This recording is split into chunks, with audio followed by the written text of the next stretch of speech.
Kamu pasti tahu tentang tes-tes kepribadian yang sering muncul di media sosial. Sekarang tes-tes kayak gitu jadi hits banget. Banyak orang penasaran tentang kepribadian mereka lewat tes kepribadian. Gue yakin, kamu juga pernah nyoba atau seenggaknya lihat orang lain nyobain tes kayak gitu. Makanya, kita mau bahas kenapa bisa populer dan kenapa orang jadi penasaran banget tentang diri mereka lewat tes-tes kepribadian. Tes kepribadian adalah bagaimana seseorang mengetahui kepribadiannya. Ada juga teori di balik tes ini, yang memberi kita pemahaman tentang kenapa kita melakukannya dan bagaimana tes itu bisa bekerja. Seringkali, tes ini dilakukan lewat pertanyaan-pertanyaan atau aktivitas-aktivitas tertentu yang dirancang buat melihat sifat-sifat dan kecenderungan seseorang. Bayangkan kamu punya kantong Doraemon, tapi yang bisa ungkapin gimana reaksimu terhadap sesuatu. Seperti apa kelemahanmu, ataukah kekuatan tersembunyimu. Nah, makanya banyak orang suka tes kepribadian ini. Ya karena mereka penasaran tentang bagaimana kepribadian mereka dianalisis.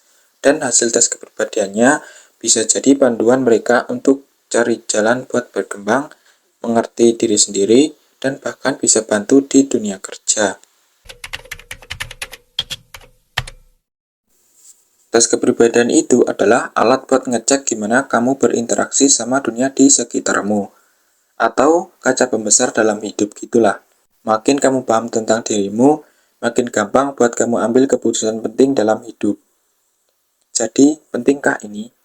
Ya, bisa enggak. Tergantung dengan apa yang kamu cari dari situ dan seberapa sulit tes tersebut untuk kamu jawab. Karena semakin sulit tesnya, jawabannya juga akan semakin kompleks. Gimana sih para peneliti menguji tes kepribadian kita? Mereka itu sebenarnya sering bikin tes online, menarik, dan interaktif untuk orang-orang supaya ikutan. Kamu pasti pernah lihat tes yang kayak gini. Apa mobil impian kamu? Atau karir apa yang cocok untuk kamu? Nah, tes-tes kayak gitu tuh yang sering digunakan. Jadi, metode yang mereka gunakan adalah menganalisis data dari jawaban yang terkirim untuk lihat seberapa akurat tes tersebut mencerminkan kepribadian orang-orang yang ikutan tes. Pokoknya, ini kayak main game online, tapi yang jadi pemainnya adalah data-data orang yang ikutan tes.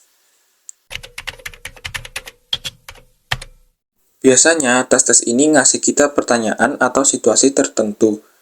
Terus, dari jawaban kita, tes ini nyoba baca kepribadian kita. Tapi meski tes ini seru, nggak selalu 100% benar.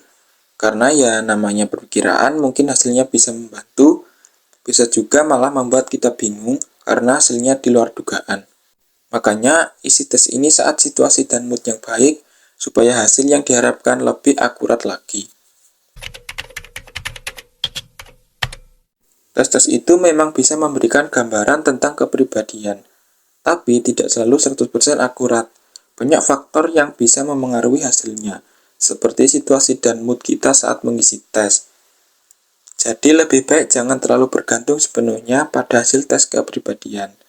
Bergantunglah pada Tuhan dan yang paling penting, subscribe.